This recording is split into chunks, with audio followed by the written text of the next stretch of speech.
जय हिंद दोस्तों। आपका हलो एग्जाम में स्वागत है। मैं रविकांत। जैसा कि आप लोगों को पता है कि हम आपके लिए बीपीओ क्लास थ्योरी क्लास करा रहे हैं ग्रामीण की, ग्राम पंचायत की, ठीक है। तो उसमें हमने आपके 7 क्लास ले चुके हैं। आज हमारा 8वां क्लास है और हमने फर्स्ट चैप्टर पूरी तरह से कंप्लीट कर दिया है। और हमारा ये सेकेंड चैप्टर में से आपका 5वां चैप्टर चल रहा है, जिसमें हमने 2 क्लास ले लिए हैं। आज हमारा तीसरी क्लास है। आज हम लोग देखेंगे सस्टेनेबल डेवलपमेंट गोल के जो 17 लक्ष्य हैं। 17 लक्ष्य कौन कौन से हैं, ठीक है। तो सबसे पहले लक्ष्य कौन सा निर्धारित किया गया था तो सस्टेनेबल डेवलपमेंट गोल में। तो पहले लक्ष्य था इसमें गरीबी उन्मूलन। क्या था? गरीबी उन्मूलन था, अर्थात गरीबी को कम करना या बिल्कुल से खत्म करना। भूखमरी समाप्ति। भूखमरी कैसे समाप्त होगी? यानी कि जब टिकाऊ कृषि विकास होगा। खाद्य सुरक्षा, बेहतर पोषण। जब खाद्य सुरक्षा होगी यानी फूड सिक्योरिटी, तब आपको ऑटोमेटिक भूखमरी समाप्त हो जाएगी। तीसरा क्या था? स्वास्थ्य विकास, यानी कि हेल्थ प्रोग्राम चलाना अच्छे से, जिससे कि स्वास्थ्य पर ध्यान दिया जाए। चौथा क्या था सस्टेनेबल डेवलपमेंट गोल में? शिक्षा। क्या था? एजुकेशन। एजुकेशन में क्या था? समावेशी, न्याय संगत व गुणवत्ता युक्त शिक्षा देना है। क्या देना है? समावेशी, न्याय संगत एवं गुणवत्ता युक्त शिक्षा प्रदान करना है। फिर उसके बाद लैंगिक समानता। लैंगिक समानता मतलब महिला, मेल और फीमेल में कोई भिन्नता ना हो। महिला सशक्तिकरण किया जाए। महिला सशक्तिकरण किया जाएगा तो ऑटोमेटिक लैंगिक समानता आ जाएगी। फिर स्वच्छता पर ध्यान देना है। स्वच्छता और पानी का सतत प्रबंध, ठीक। ऊर्जा। ऊर्जा कैसे देना है? सस्ती, टिकाऊ और विश्वसनीय व आधुनिक ऊर्जा प्रदान करना है। Renewable energy. अधिकतर किस पर ध्यान देना है? रिन्यूएबल एनर्जी पर, ठीक है। फिर निरंतर समावेशी सतत आर्थिक विकास, यानी कंटिन्यूअस समावेशी सतत आर्थिक विकास व पूर्ण रोजगार, यानी रोजगार भी लोगों को प्रोवाइड कराना है। फिर औद्योगिकी विकास हेतु आधारभूत ढांचा, यानी कि आधारभूत स्ट्रक्चर प्रोवाइड कराना है किसके? इंडस्ट्रियल के लिए। असमानता को समानता करना है, यानी कि असमानता को दूर करना है। असमानता सोशली हो सकती है, फाइनेंशियली हो सकती है, इकोनॉमिक हो सकती है, ठीक है। तो इन सभी को करना, दूर करना है। सुरक्षित, टिकाऊ एवं मजबूत वन बस्तियों का निर्माण करना है, यानी कि जो मलिन बस्तियाँ उनको उनको हटाकर अच्छी अच्छी बस्तियाँ निर्माण करना, ठीक। फिर 12वां क्या गोल था? जलवायु परिवर्तन है तो सजग जागरूक रहना, यानी क्लाइमेट चेंज के लिए क्या रहना है? सजग व जागरूक रहना है। क्योंकि क्लाइमेट चेंज अगर ज़्यादा होता रहेगा तो आपको ग्लेशियर पिघलेगा, उससे ओशन बढ़ेगा। टेम्परेचर कंट्रोल करना है, ग्लोबल वार्मिंग, इन सभी पर क्या रहना? सजग रहना है, उन पर कार्य करना है। स्थायी खपत और उत्पादन पैटर्न को विकसित करना। किस पर? स्थायी खपत व उत्पादन पैटर्न को विकसित करना है। फिर समुद्री संसाधनों का संरक्षण व उपयोग। समुद्री संसाधन में क्या आ जाएगा? मिनरल्स हो गया, फ्यूल हो गया और फिश हो गया। इस तरह के सभी चीज़ों का संरक्षण भी करना जरूरी है उपयोग के साथ साथ। स्थलीय पारिस्थितिकी प्रणाली विकसित करना। उसके बाद शांतिपूर्ण एवं समावेशी समितियों का बढ़ावा देना। किस तरह? शांतिपूर्ण। लास्ट क्या था आपका 17वां? वैश्विक भागीदारी को पुनर्जीवित करना था। क्या करना था? वैश्विक भागीदारी को पुनर्जीवित करना था। और ये आपके जो 17 एसडीजी दिए गए थे, कितने? 17 गोल दिए गए थे। कब दिए गए थे? 2015 से 2030 तक का इसका लक्ष्य रह गया था। 2015 से कब तक इसका लक्ष्य रखा गया है? 30 तक, यानी 2030 तक इनको सभी पूरा करना है। ये सभी लक्ष्य यूएन द्वारा दिए गए थे। कब? यूएन की 17वीं बैठक में। जब 17वीं बैठक हुई थी तभी इनको लक्ष्य रखा गया था, जिसमें से 193 देश शामिल हुए थे। 193 देश शामिल हुए थे और इसी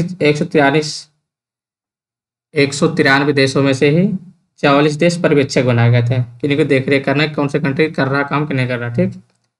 और 1 जनवरी 2016 से लागू हुआ था। 1 जनवरी 2016 से लागू किए गए थे ये। अब हम लोग आते हैं इसी तर्ज पर हम लोग भारत सरकार ने स्वच्छ भारत अभियान स्टार्ट किया था। कौन सा? स्वच्छ भारत अभियान स्टार्ट किया था भारत सरकार ने।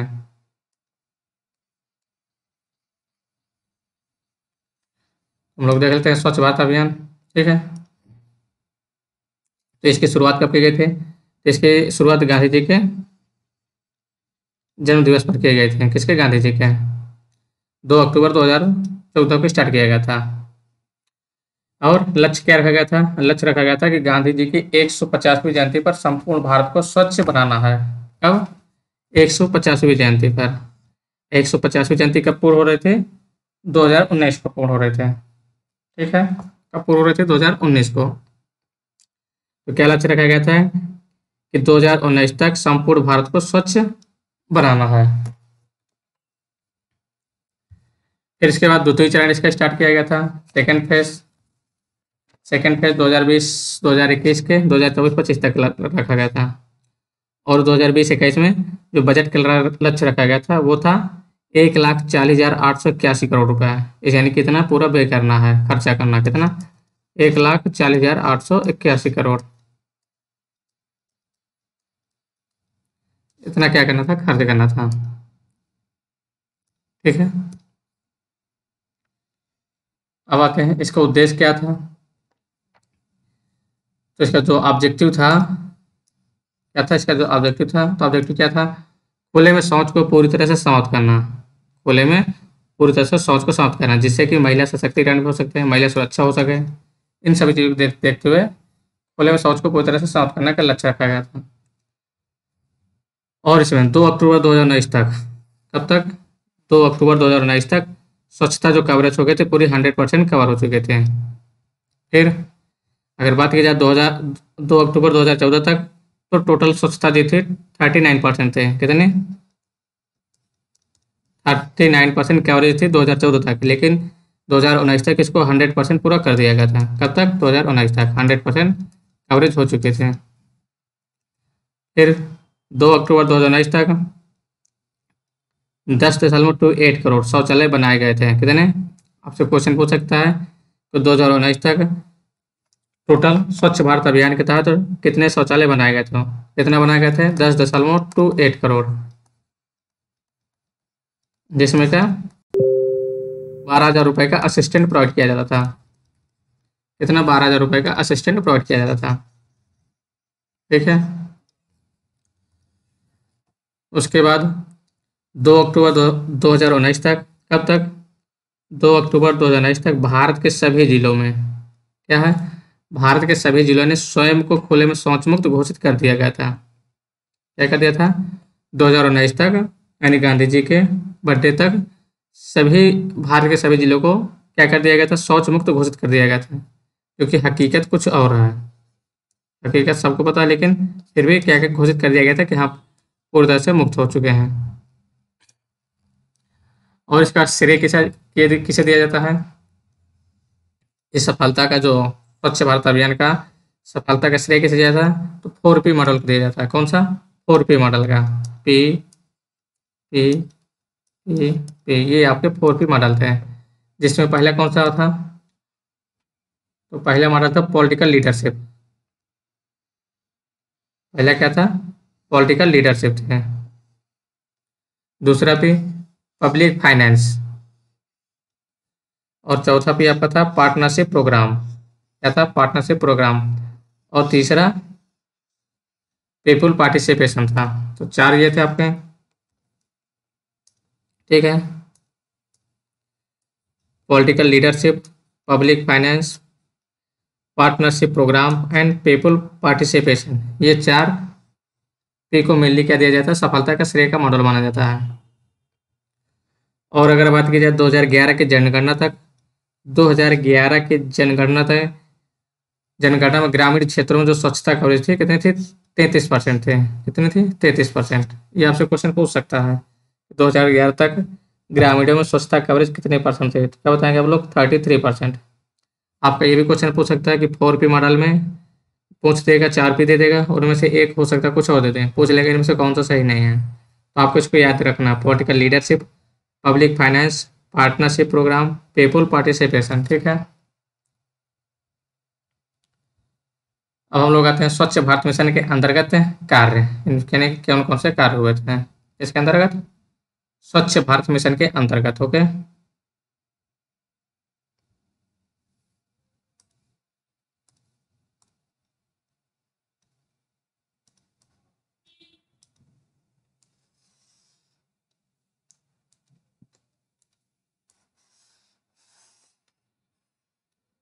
देखते हैं हम लोग कौन कौन से इसके अंतर्गत कार्य आते हैं।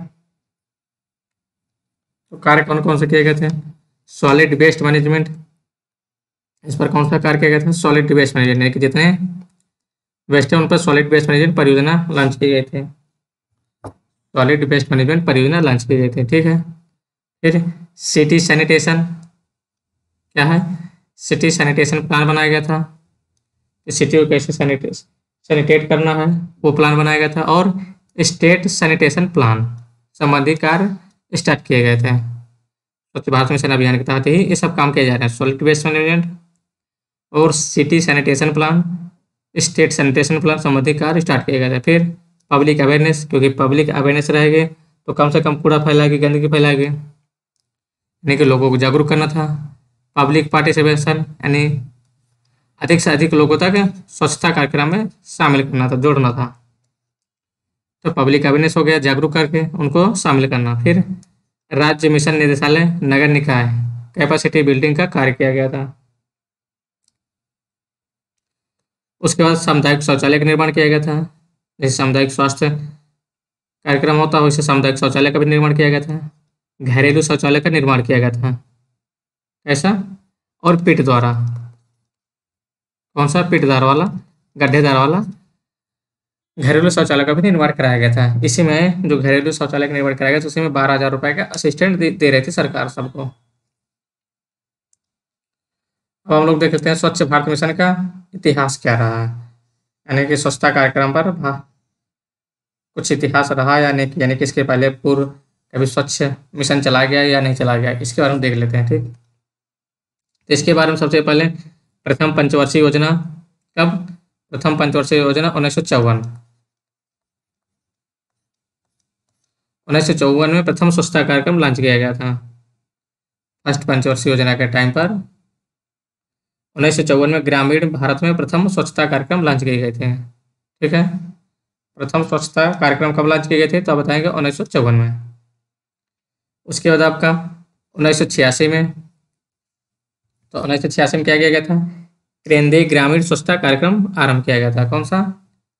केंद्रीय ग्रामीण स्वच्छता कार्यक्रम आरंभ किया गया था।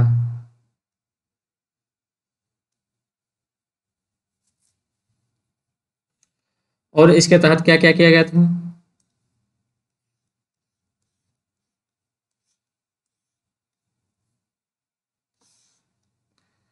तो इस कार्यक्रम यानी केंद्रीय ग्रामीण स्वच्छता कार्यक्रम के आरंभ किया गया था और इसके अंतर्गत किया गया था ग्रामीण स्वच्छता एवं स्वास्थ्य सुधार करने पर लक्ष्य रखा गया था। ग्रामीण स्वच्छता एवं स्वास्थ्य सुधार पर इसका मेन फोकस किया गया था। और महिलाओं की प्राइवेसी यानी निजता का सम्मान करने के लिए उपाय उठाए गए थे। महिलाओं की प्राइवेसी निजता का, यानी कि घर से बाहर शौच जाने के लिए उनको क्या किया गया था? शौचालय का निर्माण करने की योजना बनाई गई थी। फिर उसके बाद 1999 में एक ही हो गया, आप एक ही है और एक ही आपका 1999 में क्या? संपूर्ण स्वच्छता कार्यक्रम लागू किया गया था। कब? 1999 में संपूर्ण स्वच्छता कार्यक्रम लागू किया गया था।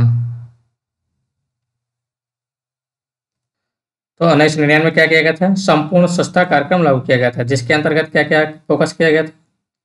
इसका जो मेनली फोकस एरिया था, लोगों को जागरूक करना था कि गंदगी कम से कम फैलाया जाए, कूड़ा कम से कम बाहर फेंका जाए, उसको सही जगह फेंका जाए। तो लोगों को जागरूक करना था, सही भागता को बढ़ाना था, सूचना इंफॉर्मेशन बढ़ाना था, संचार, शिक्षा और तकनीकी, इन चीज़ों पर सभी पे ध्यान देना था। क्या क्या? लोगों को जागरूक, सहभागिता बढ़ाना, सूचना, संचार, शिक्षा एवं तकनीकी पर फोकस किया गया था। और 2011 की बताया चुके, 2011 की जनगणना में ग्रामीण क्षेत्रों में स्वच्छता कवरेज कितना था? 33%। ये क्वेश्चन आपसे पूछ सकता है। 2011 तक ग्रामीणों में स्वच्छता कितना परसेंट था कवरेज? कितना था? 33% था। ये चीज़ आप ध्यान रखिएगा, ठीक। इसका जो फेज 2 था स्वच्छता कार्यक्रम का, जो स्वच्छ भारत मिशन का फेज 2, तो मिशन चरण में क्या था? जो स्वच्छ भारत मिशन चरण 2 में, इसमें सबसे पहली बात तो 1,40,881 करोड़ रुपया व्यय करने का लक्ष्य रखा गया था। कितना? 1,40,881 करोड़ रुपए खर्च करने का लक्ष्य रखा गया था। और इसका मिशन मोड क्या था, यानी टाइम पीरियड? इसका टाइम पीरियड था 2020-21 से 2024-25 तक। कब तक? 24-25 तक। लक्ष्य, तो लक्ष्य वही जो रहेंगे पुराने सेम, अगर जो नहीं पूरे हुए। गांव में क्या, खुले में शौच मुक्त बनाना था। गांव में खुले में शौच मुक्त वातावरण तैयार करना है। ठीक। फिर उसके बाद स्वच्छता सुविधाओं को क्लाइमेक्स अर्थात चरम स्तर तक पहुंचाना था। स्वच्छता सुविधाओं को चरम स्तर तक पहुंचाना था, यानी कि अच्छे स्तर तक पहुंचाना था कि अच्छे से अच्छी स्वच्छता देखी जा सके। जैसे आपको पता होगा कि इंदौर भारत का सबसे स्वच्छ शहर है, तो उस हिसाब के टारगेट रखे गए सभी। वित्त पोषण की बात की जाए तो वित्त पोषण के लिए केंद्र द्वारा सरकार की विभिन्न योजनाओं का सम्मिलित मॉडल तैयार किया गया था। क्या करना था? तो वित्त पोषण होगा तो इनको सेंटर और स्टेट के विभिन्न योजनाओं से पैसा मिलेगा। जो केंद्र और राज्य सरकार की विभिन्न विभिन्न प्रकार की योजनाएं चलती है, उन्हीं में इनको शामिल किया जाएगा, उन्हीं से पैसा निकाला जाएगा। फिर और इसके अंतर्गत क्या लक्ष्य रखा गया था?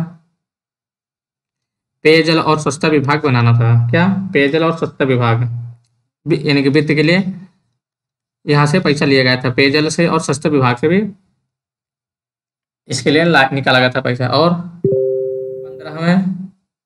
15वें वित्त आयोग द्वारा स्थानीय निकायों से 15वें वित्त आयोग द्वारा स्थानीय निकायों से अनुदान क्या किया गया था? ग्रांट किया गया था। ठीक है।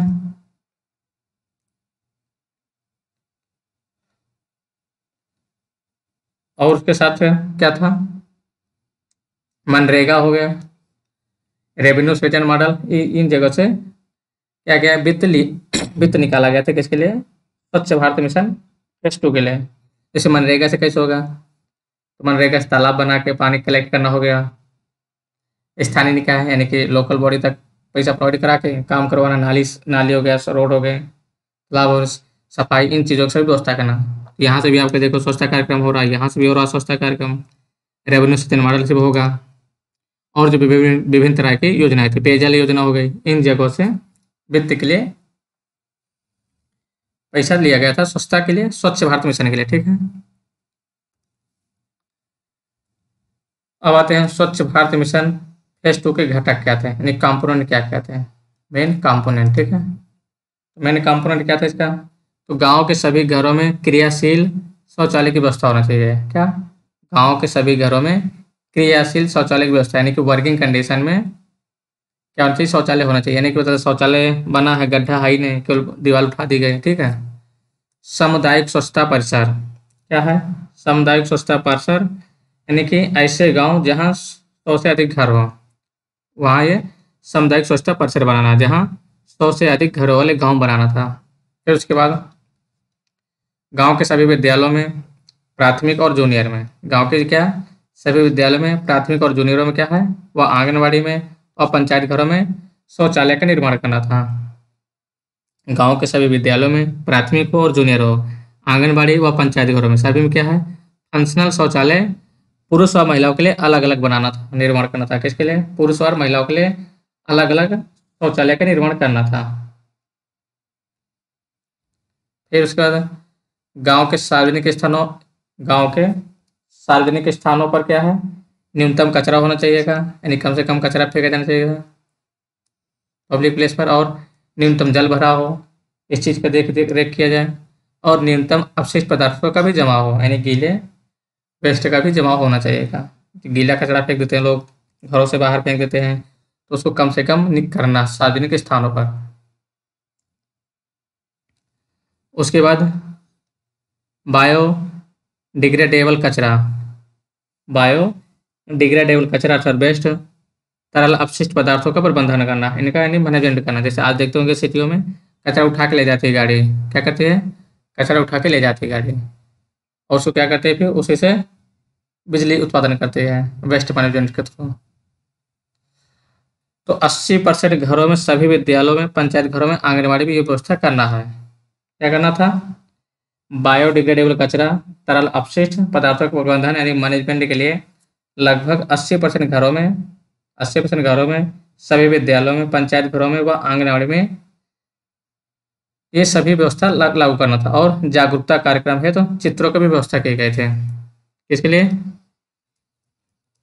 जागरूकता के लिए, जागरूकता बढ़ाने के लिए क्या है, चित्रों के माध्यम से। जैसे आप लोग देखेंगे गांव में स्कूल के दीवालों में पेंटिंग की जाती है, स्वच्छता कार्यक्रम जैसे कि स्वच्छता के लिए पेंटिंग करके समझाई जाती है। तो इन सभी कार्यक्रमों पर ध्यान देना था। यही आपका स्वच्छ भारत मिशन फर्स्ट और स्वच्छ भारत मिशन फेज 2 का लक्ष्य थे सभी। ठीक है, और इन्हीं पे मेनली फोकस था। इस सस्टेनेबल डेवलपमेंट गोल के तहत ही स्वच्छता मिशन पर भी काम हो रहा है। हमने आज क्या क्या पढ़ा? 17 सस्टेनेबल डेवलपमेंट गोल पढ़े, SDG जो 17 थे लक्ष्य, इनको पूरा करना था, तो 2023 तक पूरा करना है, उनको पढ़ा हमने। और स्वच्छ भारत मिशन फेज 1, स्वच्छ भारत मिशन फेज 2, ये दो हमने पढ़ा। ठीक है, ये दोनों आपके लिए काफ़ी इंपॉर्टेंट है। स्वच्छ भारत मिशन से तो मान लीजिए आपके क्वेश्चन प्रिंट होना ही होना है, इसको आप अच्छे से पढ़ लीजिएगा। तो आज की क्लास यहीं पर समाप्त करते हैं। ठीक है, और अगली क्लास आपको कल मिलेगी, जिसमें आपको ग्रामीण पेयजल योजना बताई जाएगी। और उसके बाद फिर जो जितनी योजनाएं होंगी सेंटर और स्टेट की, वो पढ़ाया जाएगा। ठीक है, और जल्द जैसे चैप्टर खत्म होगा फिर उसके बाद अगला चैप्टर स्टार्ट कर दिया जाएगा। तो अगर आप लोगों ने हलो एग्जाम को सब्सक्राइब नहीं किया तो प्लीज़ हलो एग्जाम को सब्सक्राइब कर लीजिएगा, और आप अपने दोस्तों तक इसको ज़्यादा से ज़्यादा शेयर कर दीजिएगा। ठीक है, तो आज क्लास यहीं पर समाप्त कर रहे हैं। जय हिंद।